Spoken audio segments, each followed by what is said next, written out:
So as you guys know, this is Maul, my European legless lizard, or Sheltopusik. The scientific name is Pseudopus apotus. I hope I'm not butchering that. And in today's video, I just want to talk about the in-depth biology and habitat about the European legless lizard. So the European legless lizard, they come in a very wide range. They range from obviously Europe, they can range in Asia, Northern Africa, and there's also here in the States, in the eastern United States, we have the glass lizard, which is just another legless lizard. They're very small, they only get maybe a foot long or so. And then there's the Barron's legless lizard, and they're native to Australia. But today the video is about the European legless lizard. So having such a wide range, they live in a wide amount of habitats. They live in plains, in Africa, in Asia. They can live in forests, like temperate forests, and many habitats like that. They live in, they're mostly terrestrial, but they also do enjoy burrowing and digging. They get about 3 feet long. Males maybe can get to 4. I believe Maul may be a female after some further research, but it's very difficult to tell with this species. So never will quite know the true gender of this animal. So obviously it's a lizard. I've said it a ton of times. It doesn't have legs, clearly. How is the lizard? I get this question from family and friends all the time. That's a snake. It's not a lizard. I touched on it in my first video about how they have ear holes. So on the side of her head, or his head, you can see 2 little holes right behind the eye and jaw. And those are external ears. They don't have fleshy ears like people have, or other primates do have.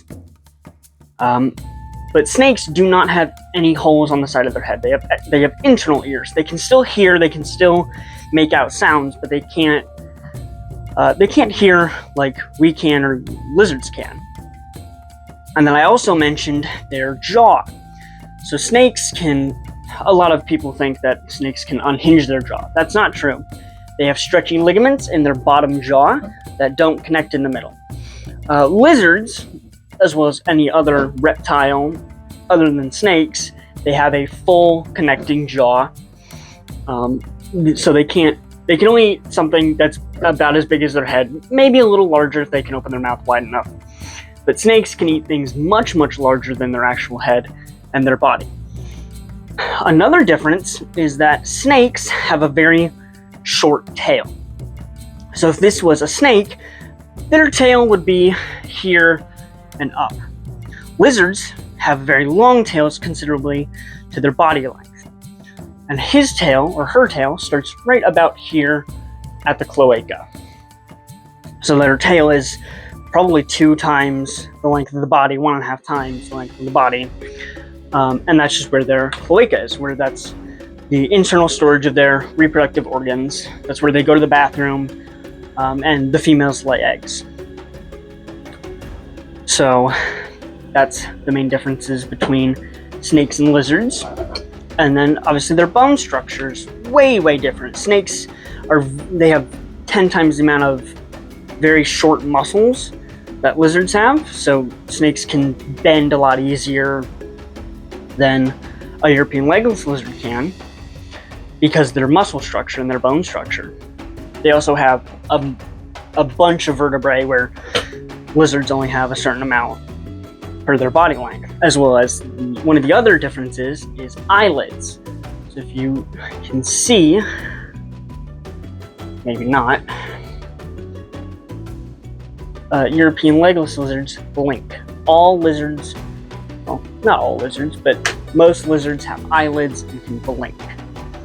All snakes, no snakes have eyelids. They have small scales over their eyes called an eye cap.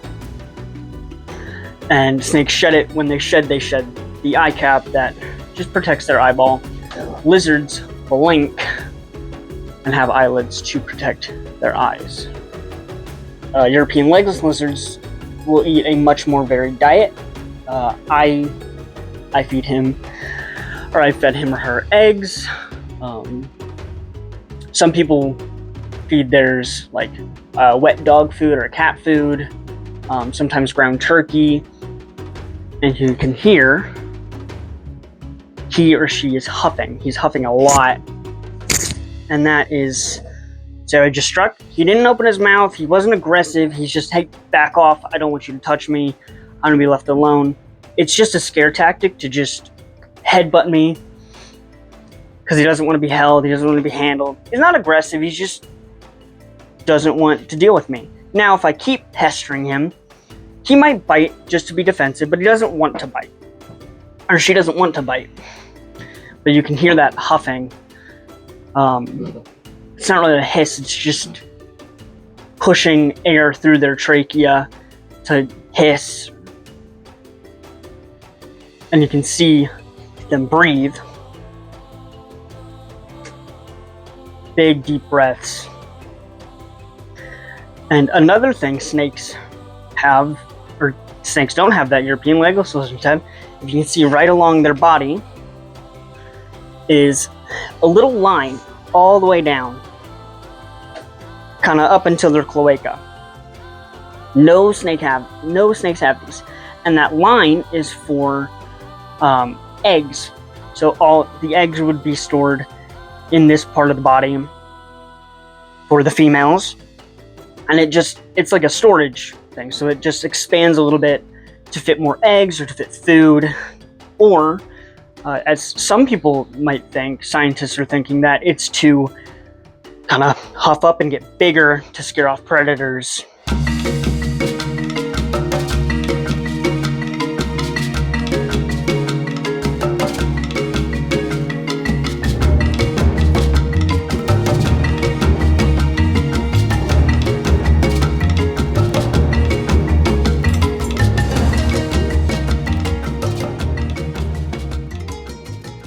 And then another major difference is their teeth. So the Sheltopusik, the European legless lizard, they have cone-shaped teeth. So it's kind of shaped like an ice cream cone. They're not sharp, they're not serrated. I mean, they are sharp on the tip, but they're not serrated like a monitor lizard tooth, or they're not hooked like a snake tooth. I will throw up a picture here, the difference between a Sheltopusik skull and the difference between a snake skull, so you can see the differences side by side. And you can see that the snake's teeth are definitely curved, and the Sheltopusik teeth are not. They're very, just kind of pointed. That's also what separates them.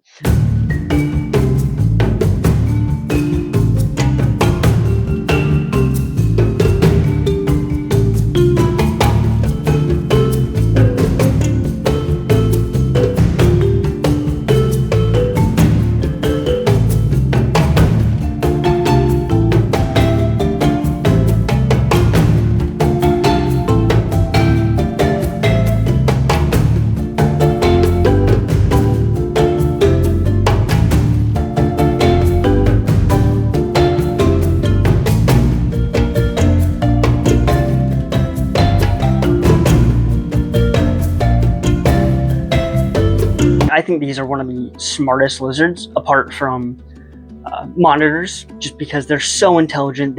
You can see them thinking, you can see them processing, you can see how curious they are, and they're so smart. People think they're stupid. They're not stupid animals. They understand things. Like, she knows after a while that I'm not gonna hurt her. I'm not gonna, like, I've had her for years. She knows that. She might be a little defensive because that's her personality, but like, there's a little hole in the cup, or a little hole for a cup in this table, and she keeps poking her head down in there, and you can see that they're smart and they're thinking. And it's so rewarding to just watch them in their new environment. If you put any new decor or hides or whatever in their enclosure, they're gonna investigate it. They're gonna think about it. You can see in their eyes they're not they're not dumb. They can think. They can process things other than just, I'm hungry, I want food, this and that. But they're such unique. They're one of the most unique animals you could have, just because of how they look and their personality and just the way they are. Biologically, they're so different than everything else on the planet. I'm so thankful to be able to own one and work with one. The one downside is because they're not bred in captivity very often. This is a wild caught individual. I don't know. It could be a long-term captive, but they most of them are wild caught. If you're ever wanting one, keep that in mind, that you're not going to get one that is captive bred, and if you do, that's great. That's awesome. Okay, so now we're going to be talking about the care for the European legless lizard. So they live in a variety of climates. They live in plains, they can live in grasslands, temperate forests. So you want to keep them around there. The enclosure should be about 85 degrees, and the vaccinating spot should be 90 to 95. And for their diets, they eat a lot of different stuff, especially in the wild. I feed Maul a variety of insects. She's had eggs before, quail eggs, hopper mice or fuzzy mice. I've done whole eggs as well as scrambled eggs. Obviously no seasoning and just very lightly cooked in a pan, but chicken eggs are fine. They probably can't eat a whole chicken egg, but also a variety of insects, mealworms, waxworms, dubia roaches, hornworms, really any feeder insect they'll eat. I've seen some people in captivity feed them like wet dog food, as well as like ground turkey or chicken, sometimes small cuts of fish. So I think that'd be a really cool video to do, just feeding her things that she's never had before and seeing if she likes them. Same thing with Little Chopper. I think that'd be cool. But when we redo her enclosure, either this year or next year, we're gonna try and mimic her natural habitat, which is gonna be really fun to do. And then for humidity, they do like it moderately humid, probably 50 to 70 for the most part. And then obviously you do want to spike it and mist them a few times a week, just so they get some healthy shedding, so it doesn't get stuck shed. So like most reptiles, they can live probably 20 to 25 years, which is definitely quite a while, especially for most species. That's pretty average. A lot of snakes can live up to 30 years. A lot of lizards can live 15 to 20 years in captivity. In the wild, it's probably much less. It's probably around 10. Okay, so this is my girlfriend's Mexican black king snake, Noodle, and you can just see the difference on how snakes versus lizards move. It's just so much more a fluid motion, and you know, they have so many more vertebrae, like I was talking about with Maul. Her tail starts about here, so that is her tail, and the rest is her body. Whereas Maul, it was mostly tail versus just a little bit body. But even on such a small snake, you can see just how differently they move through their environment. She's not very happy with me. I know. But a very interesting thing about them, they can drop their tail. They can drop the tail, just like certain gecko species and certain agama species. I know, you don't like when I move my hands. But you can see, like I was mentioning earlier, how intelligent they are. They think, they process. I moved my hand and she reacted. They're not dumb animals. They do have a very strong jaws. I've only been bitten once by her, as I mentioned previously. And a lot of the things they eat in the wild are like snails and other crustaceans. So they need strong jaws to break through those shells. But they'll eat hopper mice. They'll eat a variety of insects, beetles, probably quail chicks and eggs in the wild. One of the other biggest differences kind of continue with her body, and they overlap. You can see each individual scale overlaps one another, and they have many scales. So it's not just one scale across the entire bottom, it's several little scales next to each other along the entire bottom. That's very different with snakes, and I can show you here in a second that a snake, they have one thin, long scale along the entire underbelly.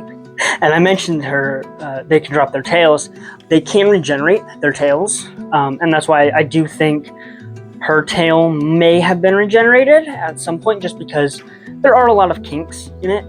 And then, so again, this is a Mexican black king snake, and you can see, as I was talking about the ventral scales, the difference. You can see it's one solid scale all the way across the body, whereas the top, it's a bunch of much smaller scales. So that's one of the big differences between a snake and a lizard, especially a European legless lizard like Maul is. So there's so many differences between snakes and lizards.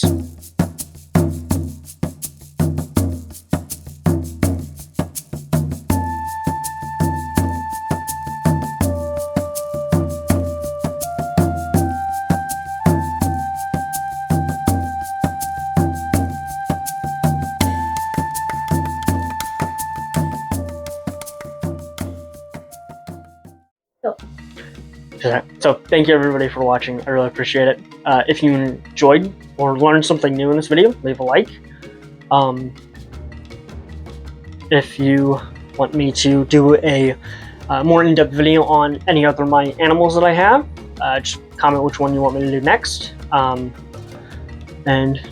let me know. Thank you everybody for watching. I hope you enjoyed, and I'll see you on the next one.